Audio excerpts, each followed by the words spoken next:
Thank you very much, Kevin, and good Sabbath to everybody. It is a pleasant day, and it's good to have David and Mercy here. Haven't seen them in a while. I think last feast, right, is when we saw each other. All right. It's good to see everybody here today. Let's go ahead and open to Leviticus 19. Leviticus chapter 19. Leviticus, obviously, one of the books of the Torah. And throughout the Torah, there are hundreds of commandments, edicts, statutes, and judgments. And I had said in the past, as a reminder, it is estimated there are over 600 laws found in the Torah. Many of them are requirements specific to temple priests, but still the number of laws pertaining to everybody is in the hundreds. And, clearly the Ten Commandments, they do not stand alone, but are instead considered, in my opinion, categories of law under which many other mandates will align. When we add to that the intent of the law, there probably are, and I'm guesstimating, there are upward of 1,000 or more laws that can be derived throughout the entire Bible. Now, that number of laws, it might seem very overwhelming to many people, but when we practice them, we realize it's not difficult to apply all of those laws, and we begin to recognize, well, they're really just a matter of common decency or common sense, or at least something that was once common in many cultures. It's becoming more rare today. But while studying the written laws found in the Torah, there are several of them that seem odd to many people, even some of the people in the Church of God. For example, there is the law against boiling a young goat in its mother's milk. There is a law to pierce the ear of a lifelong servant. There are laws of cleanliness that have to do with menstruation and even ejaculation. One such mandate, while studying the law, it requires a woman suspected of adultery but not found or not caught in the act of adultery to drink water sprinkled with dust by a temple priest, and if she is in fact guilty, that will bring a curse upon her. That's a seemingly odd law to most people. But there's another seemingly odd mandate that I want to focus on today, and it's a decree for people to never wear garments of a particular making. And the fabric that is mentioned is in the Hebrew shatnez, and it means Linsey-woolsey. No, it's not a child's game. It's actually a description of a fabric. So Leviticus 19, verse 19, let's go ahead and read the entire verse here where it says that you shall keep my statutes. This entire chapter here is giving a number of laws. It says, you shall keep my statutes, and you shall not let your livestock breed with another kind, and you shall not sow your field with mixed seed, nor shall a garment of mixed linen and wool come upon you. Now, most people would go, that's kind of odd. What's the purpose of that? And many have wondered and speculated about this law. Some actually think that it forbids the combining of any kind of fabric, which they say, well, that's kind of a silly notion, and many people will excuse it away as something, just Jewish, and it's been done away. But since the 1950s, the majority of clothing today that you and I are currently wearing, most of us, they exist as a combination of fabrics. Most of them are cotton blends mixed with polyester, and polyester is made mostly from petroleum-based chemicals, and polyester it's like plastic is what it is. It's not, it doesn't biodegrade like cotton, wool, or linen does. But the point is that these other fabrics that may have been in use for thousands of years, some in use only for decades, it specifically says, God is specifically talking about linen and wool. And as I said, Linsey-woolsey. That's the name of the sermon today, the title, if you want a title, Linsey-woolsey. Now, what may surprise many is that when we look into the reasons why this law exists, there are rational and there are practical reasons for God choosing these two fabrics not to be combined. Now, to begin to understand this, most recognize, but as a reminder, wool is made mostly from the fleece of sheep. It can also be made from goat, rabbit, I believe some forms of camel and muskox. But not every breed of these animals makes for good wool, of course. However, they've all been used at some point in time as to produce a textile that falls into that category of wool. The quality of wool varies depending on the animal. Of course, the animal itself that has a wool coat doesn't care about the quality. God designed it to fit them very well, but the quality when it comes to something that we might want to wear as a garment is going to vary. Cashmere, in fact. Cashmere is a type of wool. It's the most luxurious type of wool. And that breed of goat that it comes from was initially found only in India, in the region of the same name, Kashmir, but spelled differently. On the other hand, linen is something that is made from flax. Specifically, it's made from the cellulose fibers that are found within a stalk of flax. Linen is well known for strength, it's well known for absorbency, it's known for durability and quick drying properties. Some say that the more frequently you wear a particular garment of linen, the more comfortable it gets, because I don't know if any of you have ever purchased a linen shirt or a garment. It seems quite stiff and a little rough at first, but the more you wear it, the better it gets. And so many claim that linen is at actually the top of the list when it comes to fabrics for a variety of reasons, and in particular for health reasons. And we're going to get into some of the details about that in this sermon. So when it comes to the main reason why God said that we are not to mix linen and wool for clothing, I'm going to read some comments, and these are comments from the research done by other people, such as the Jameson, Fawcett, and Brown commentary, which says, "The observations and researches of modern science have proved that wool, when combined with linen, increases its power of passing off the electricity from the body. In hot climates, it brings on malignant fevers and exhausts strength. And when passing off from the body, it meets the heated air and inflames and excoriates the skin like a blister." So this comment, which comes from the JFB commentary, it was made in 1871, which is more than 150 years ago, so the modern science view is no longer current, but it still makes a good point. So when it comes to linen, on the other hand, by itself, I had read several articles touting the benefits of wearing garments of pure linen. And these are things that have been proven scientifically, that there is a remarkable frequency emitted by linen that is highly beneficial to the human body.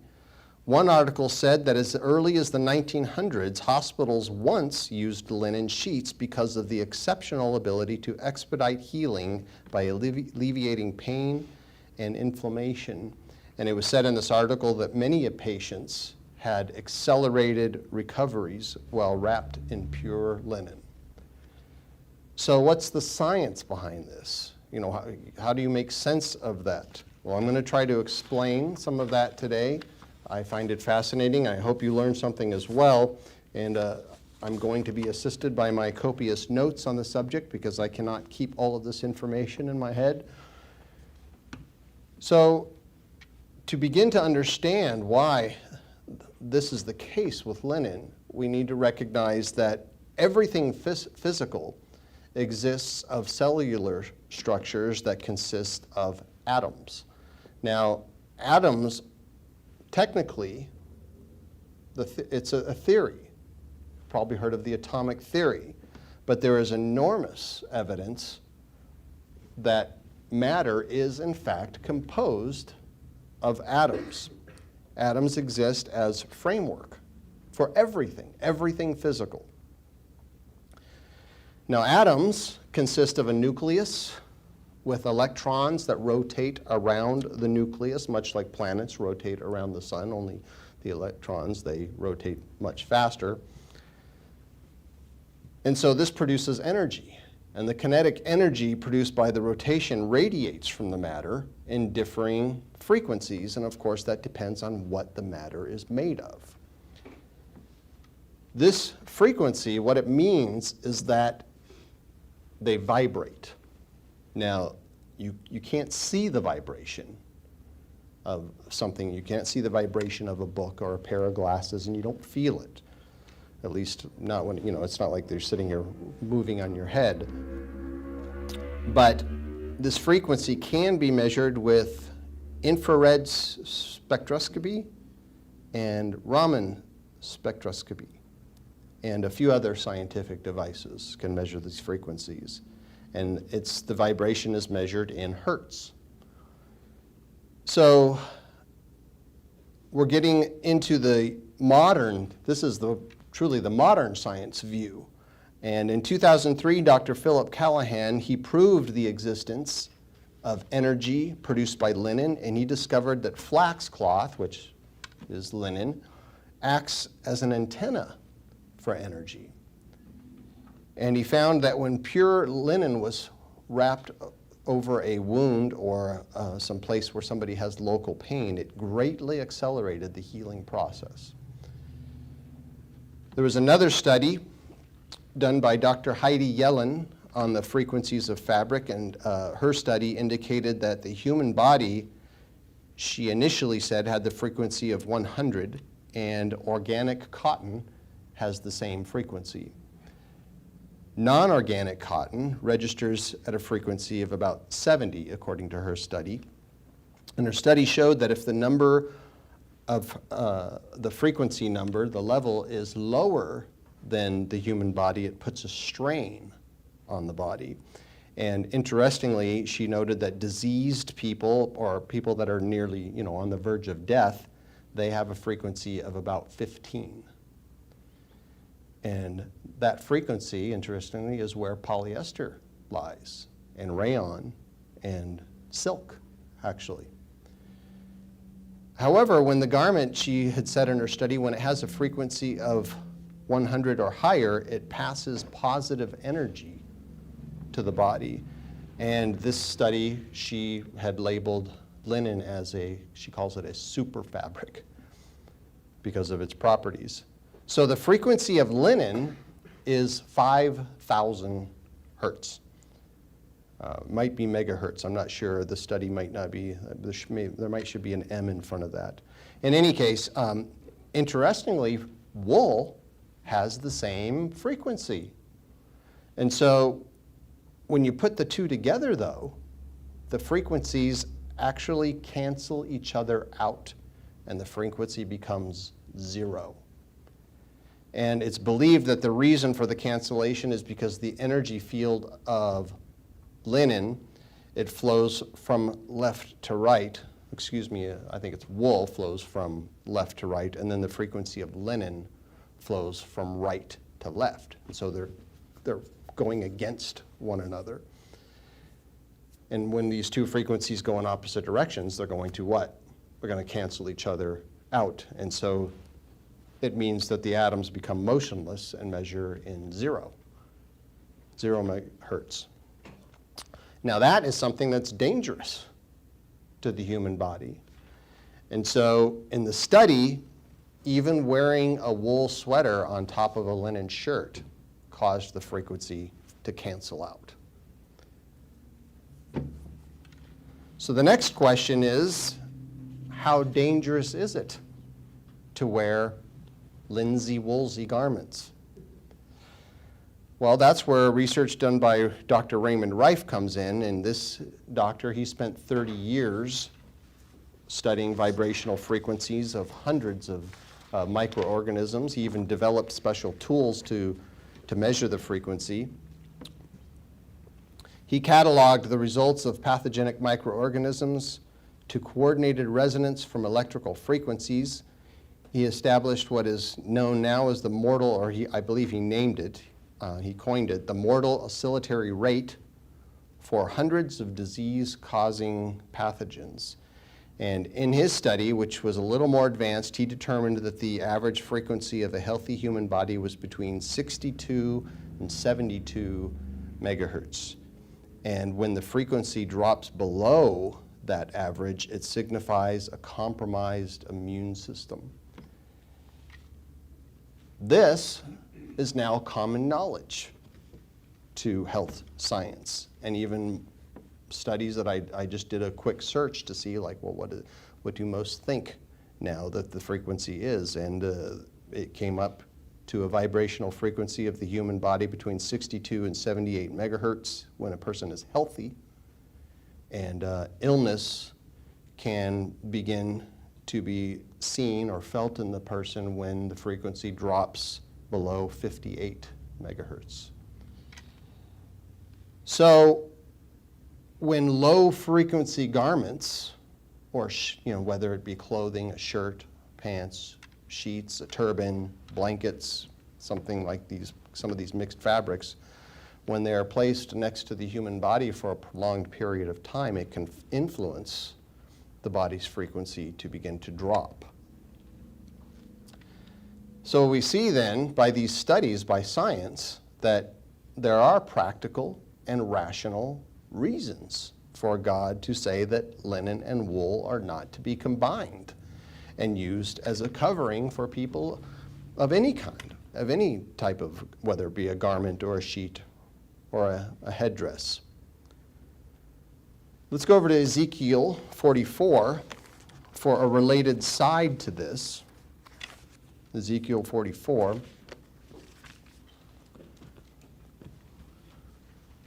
Something related to Linsey-woolsey is the fabric God designated to be worn by temple priests. And God said in Exodus 28 that temple priests were always to wear clothing or garments made of linen. It's the standard of law. And that standard of his law for the temple priesthood, it continues. It hasn't been done away, just like all of the other laws. None of them have actually been done away.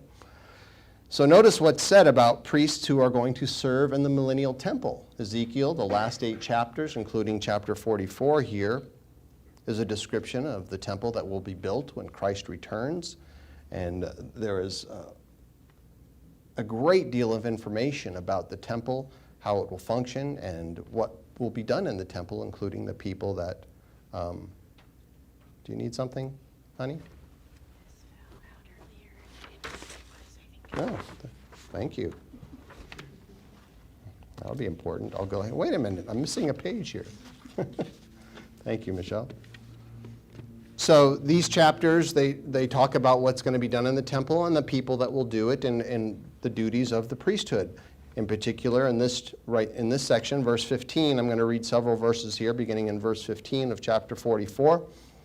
It says, "But the priests, the Levites, the sons of Zadok, who kept charge of my sanctuary when the children of Israel went astray from me, they shall come near to me to minister, and they shall stand before me to offer me the fat and the blood." So those offerings, the sacrificial offerings, are going to be reinstated when Christ returns, have not been done away. "And they shall come near to my table to minister to me, and they shall keep my charge. And it shall be, whenever they enter the gates of the inner court, that they shall put on linen garments. No wool shall come upon them while they minister within the gates of the inner court or within the house. They shall have linen turbans on their heads and linen trousers on their bodies." Why? Does God have something against wool? We see it has a similar frequency to linen. No, it's a practical reason. They shall not clothe themselves with anything that causes sweat. So it's going to be laborious, the kind of work that these priests are going to be doing in the temple.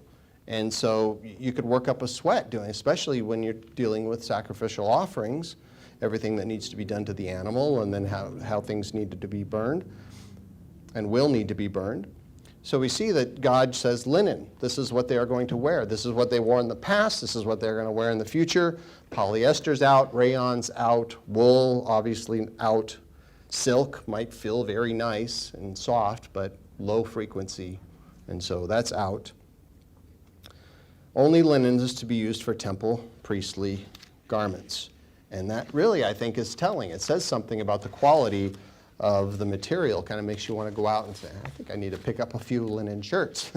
From what I've seen, new linen is fairly expensive. I guess, of course, it would vary depending on the quality, but you can find used linen shirts at a very reasonable price at some thrift stores, or there are actually some places online that sell used clothing, if anybody is interested. But let's go back to Leviticus 19 now, because I want to reiterate that this law in Leviticus 19 forbidding linsey-woolsey, it did not mean that God forbade the mixture of any other fabrics. Now, we might conclude that it's a good idea to purchase clothing that is made from pure materials, 100% cotton or 100% linen or what have you, but we can only go by what the scriptures say, and we also have to consider what they don't say. So all other blends outside of linen and wool is fair game. But that's not what some have thought, and many have taught.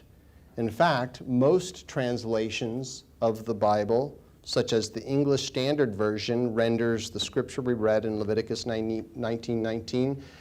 They translated it as, "You shall not wear a garment of cloth made of two kinds of material." The American Standard Version says, "Neither shall there come upon thee a garment of two kinds as of stuff mingled together."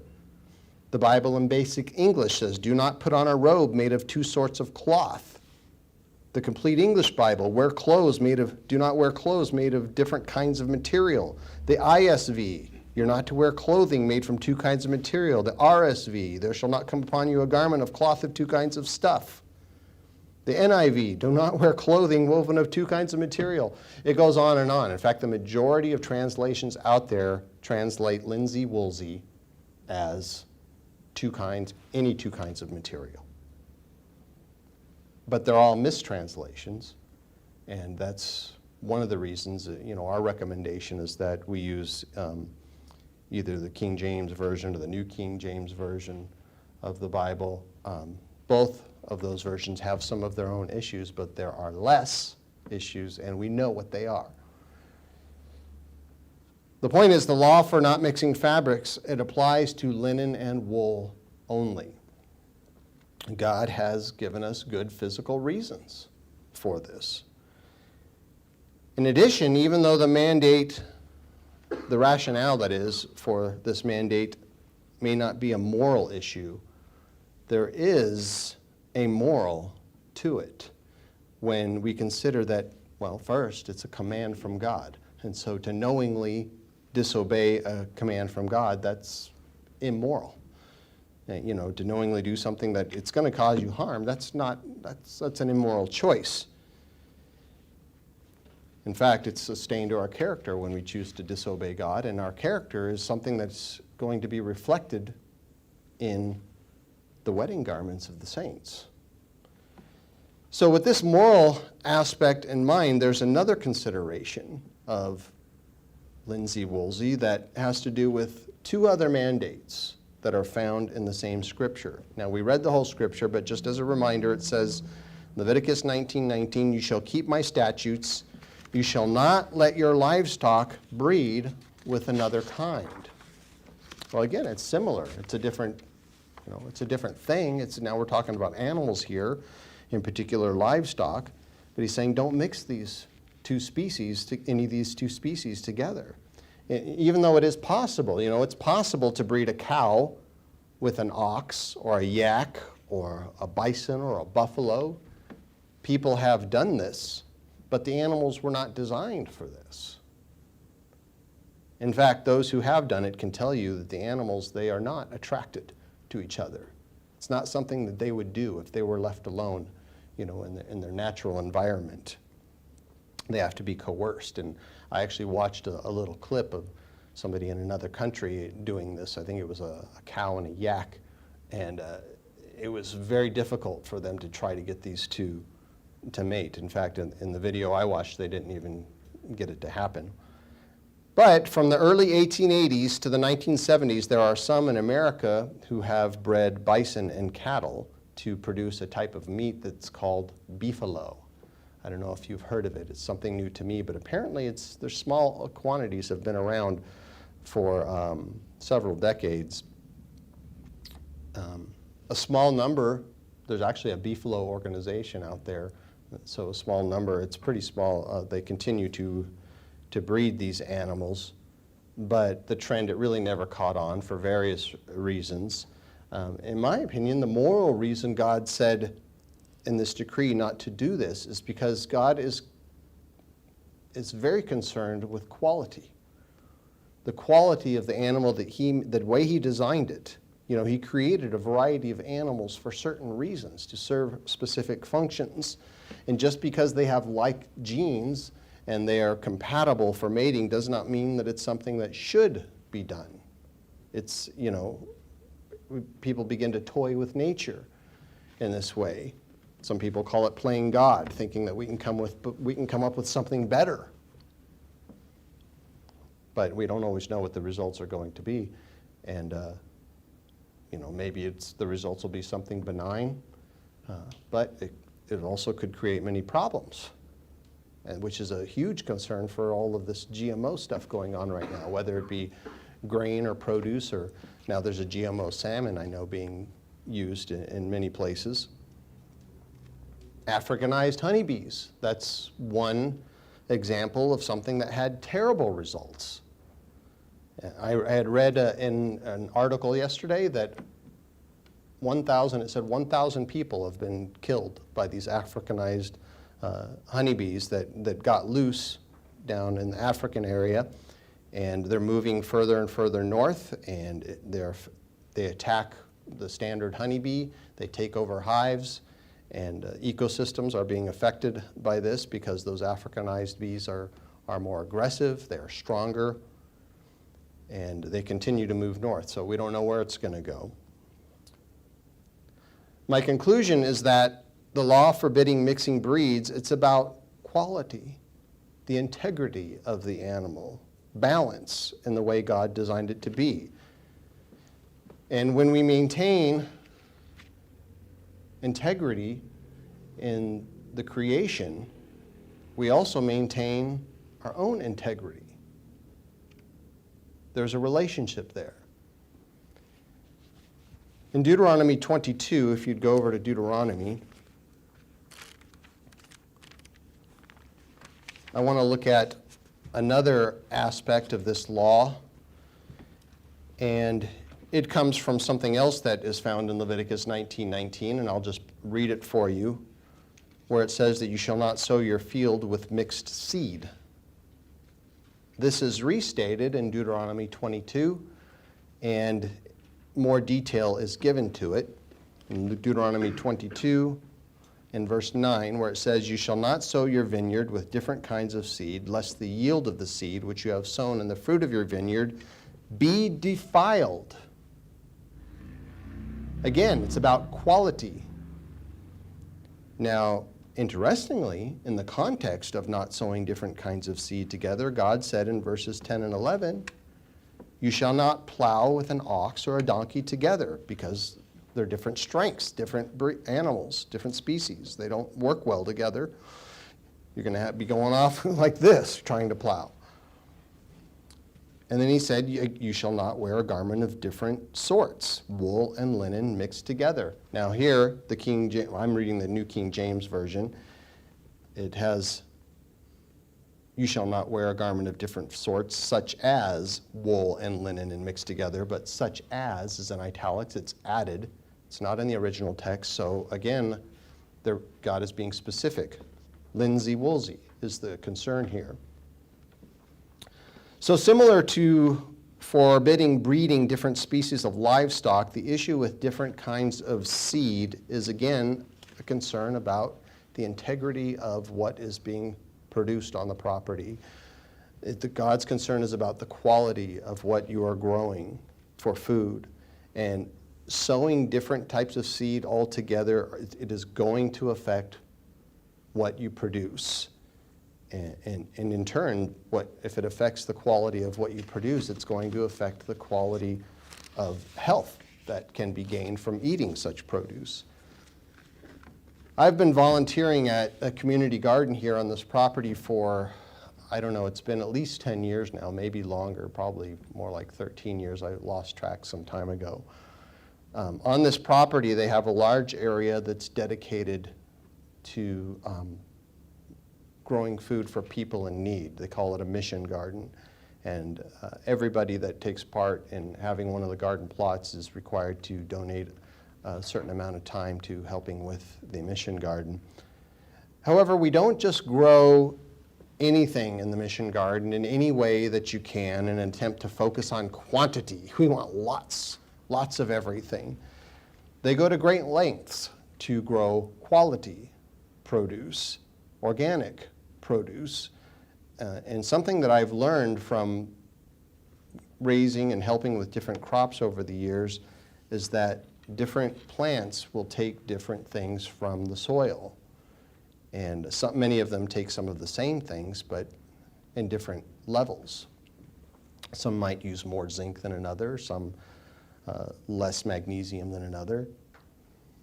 But when you sow different types of seed right together, some plants will take too much of what the other one needs, or they might leave behind what is not optimal for another plant, and the results will be produce that has a lower quality. In addition to that, there are some plants, clearly a very obvious one, some grow a lot taller than others. And if you've ever done that, grown something very tall, next to something that grows very low, most of the time it affects the plant growing low. And that plant barely produces anything that's low. Sometimes the plant that's low just shrivels up and dies. In addition, there are some varieties of plants for food that can cross-pollinate if they are too close, planted too close to one another. And this results in, I guess it would fall into the hybrid category, but it's not a positive hybrid. Brassicas do this. Brassicas are cauliflower, broccoli, what else are brassicas? Brussels sprouts, cabbage, those types of things. They cross-pollinate fairly easily. Many winter and summer squashes will cross-pollinate. I've seen one time, at least I can think of, where they grew some of the winter squashes too close together, and they ended up with some strange squashes that were not good at all. The quality was very low. Peppers, radishes, wild turnips, these all cross-pollinate. And so the results of cross-pollination, it's a gamble. You don't know exactly what you're going to get. You might occasionally end up with something decent, but more often than not, you're going to end up with produce that is of a low quality.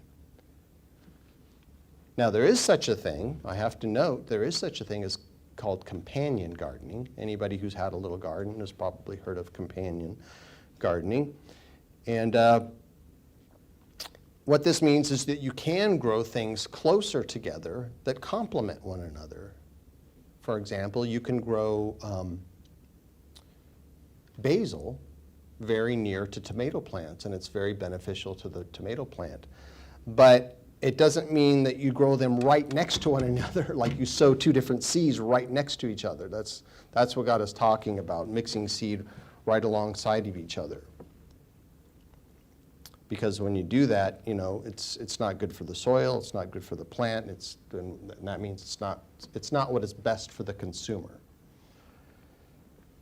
So something else that's I think needs to be mentioned regarding Leviticus 19:19, if you go back there to Leviticus 19.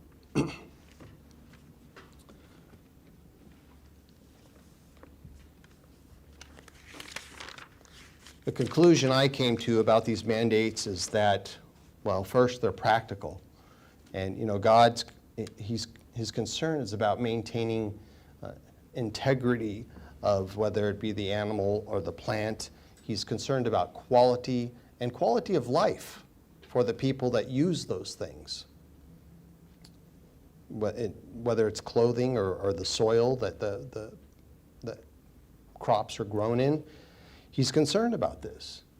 And he wants us to be concerned as well.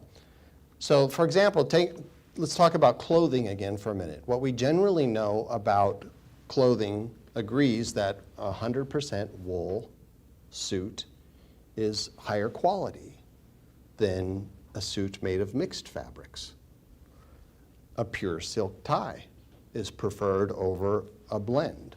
100% cotton shirts are not only more comfortable, according to these studies, they're actually healthier to wear.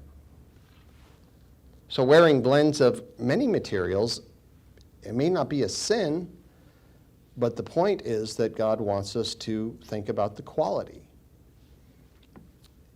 In fact, the production of mixed fabrics, it began and it widely remains to be primarily based on an effort to take advantage of the marketplace, to get more money, to lower production costs and to gain more. It's not really, most of the time, it's not about what's best for the consumer. And that leads us to a moral precept to these three mandates, beginning with Linsey-woolsey. We find that in the same chapter, there is a similar precept in Leviticus 19. We've said hundreds of times in the past that the context of fully understanding any scripture is extremely important. And so within this context, in Leviticus 19, in verse 35, God says, "You shall do no injustice in judgment, in measurement of length, weight, or volume. You shall have honest scales, honest weights, an honest ephah," which is a type of measurement, and an honest hin. I am the eternal your God. So he is honest. We are to be like him. We are to be honest as well. And so a term that is sometimes used to describe products that are trustworthy, that are durable, is integrity.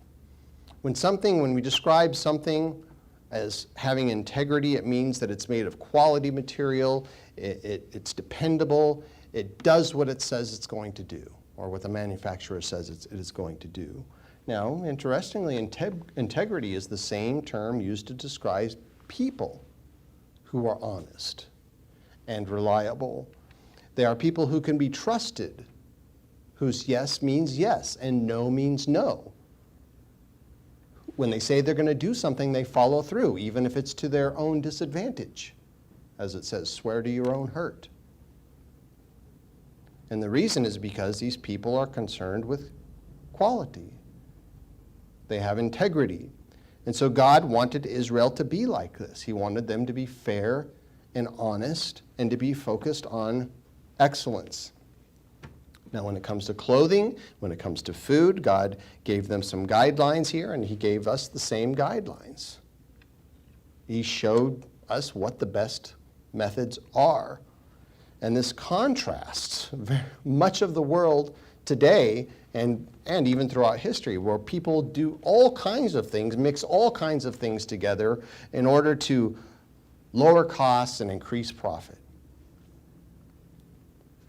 Whether it's polyester or chemical fertilizers or GMOs, or it doesn't matter if it's manufactured goods or farmed goods, the majority are not so concerned about quality. They care about what's cheapest. They want to lower their costs so that they can have as much profit as possible. Deuteronomy 25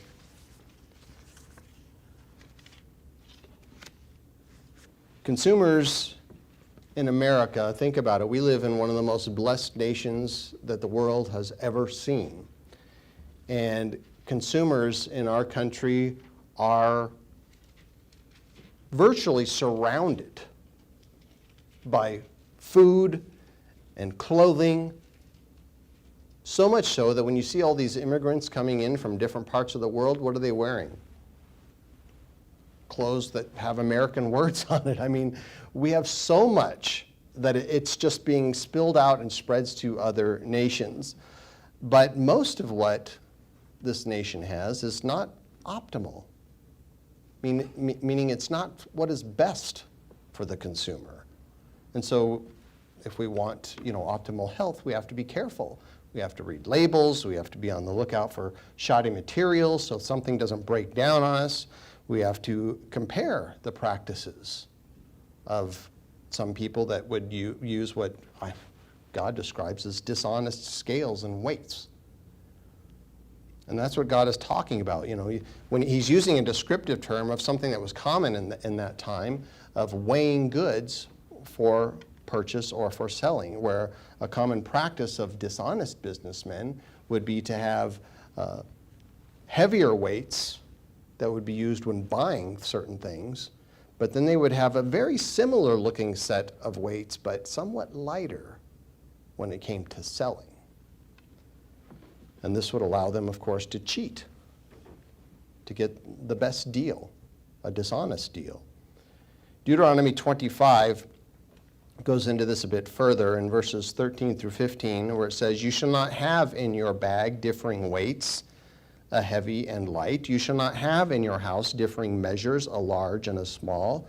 You shall have a perfect and just weight, right on spot, mature.